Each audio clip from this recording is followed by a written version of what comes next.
It all started on a quiet Tuesday night in Austin, Texas. Emma Clark, a 29-year-old graphic designer, had just wrapped up a long day of work. Single for nearly 3 years after a tough breakup, she wasn't actively searching for love. But boredom and a bit of curiosity led her to open a dating app her friend insisted she try. She wasn't expecting much, maybe a few awkward chats and dead-end conversations. But then she saw him. Jason, 32, Boston, Massachusetts. Software engineer. Loves dogs, live music, and cooking Italian food. His smile was genuine. His profile didn't try too hard. And his bio simply said, "Looking for something real. Bonus if you love bad puns." Emma laughed. She loved bad puns. So she messaged him. "You must be a magician, because whenever I look at your profile, everyone else disappears." Cheesy, but sincere. To her surprise, Jason replied within 5 minutes. "Well played. Are you always this smooth, or did you practice that one?" That single message began a conversation that would change their lives. Over the next few weeks, they talked every single day. Mornings started with good morning texts. Lunch breaks were spent sending memes and playlists. And at night, they would FaceTime for hours, often falling asleep on the call. Though they lived nearly 2,000 miles apart, the connection felt closer than anything Emma had experienced before. Jason was thoughtful, funny, a little nerdy, but charmingly so. He remembered the tiniest details, like how Emma liked her coffee black, no sugar, and how she hated cilantro but loved spicy food. Emma, in turn, found herself drawn to his quiet confidence and gentle heart. She learned that Jason had been raised by his grandmother in a small town outside Boston after losing both parents young. He had built his life with patience and resilience, never in a rush, always intentional. 3 months into their virtual romance, Jason said the words Emma had secretly hoped to hear. "I want to meet you. For real. In person." He booked a flight to Austin the following weekend. Emma cleaned her apartment from top to bottom. She bought a new dress, not to impress, but to feel a little more like the woman Jason already saw her as. When they met at the airport, it wasn't dramatic.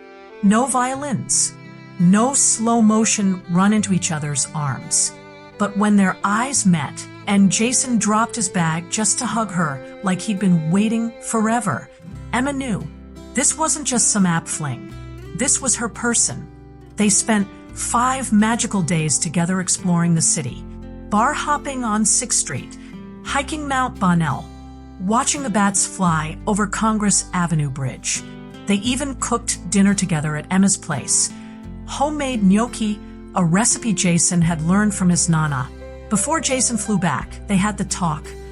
Long distance wasn't going to be easy, but both of them were ready. Over the next year, they took turns flying back and forth every month. They met each other's friends, families, even co-workers. They celebrated holidays together. And when they couldn't, they video called from across the miles, watching the same movie or cooking the same meal. Eventually, they started talking about the future. One chilly morning in December, 15 months after their first message, Jason asked Emma to go for a walk along the Charles River in Boston. The city was covered in a soft layer of snow. They stopped near a small bridge overlooking the frozen water. Jason turned to her, hands trembling slightly. "I never believed in fate, Em, but meeting you changed everything." He pulled out a small velvet box. Inside was a simple, elegant ring. "Will you marry me?" Emma teared up instantly. She didn't need to think. Yes, 1,000 times yes. They got married in a cozy barn outside Austin the following fall. Jason's grandma flew down and cried through the whole ceremony.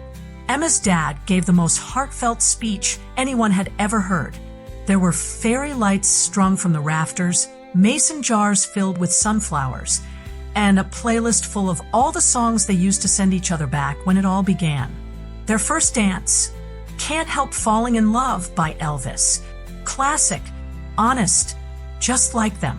Today, Emma and Jason live in a small house with a blue door in the suburbs of Boston. They have a golden retriever named Biscuit and a Sunday morning ritual of pancakes and jazz records. Every now and then, they scroll back to their first messages, still saved on that old dating app. And every time they read those cheesy lines and silly puns, they smile, because from online chat to wedding bells, they found something real. And it all began with a message that simply said, "You must be a magician."